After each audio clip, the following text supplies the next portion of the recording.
Hello guys, in this video I am going to show you how to manage the friends list sorting section in the Battle.net application. But first I just want to mention, don't forget to subscribe to my channel, because at 10,000 subscribers I am going to show you my whole YouTube revenue statistics and growth strategy, as well as how to make money online. Let's jump into it. First of all, open the application on your phone. And then click on the person button at the top of the page on the left. And then just scroll down and click on the settings button. And then click on the app settings button. And here just look for the friends list sorting section.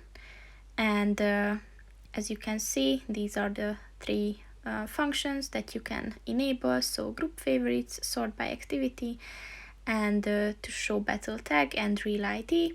So whichever you want to enable, just click on the white circle next to it, and once they turn blue, the functions are enabled.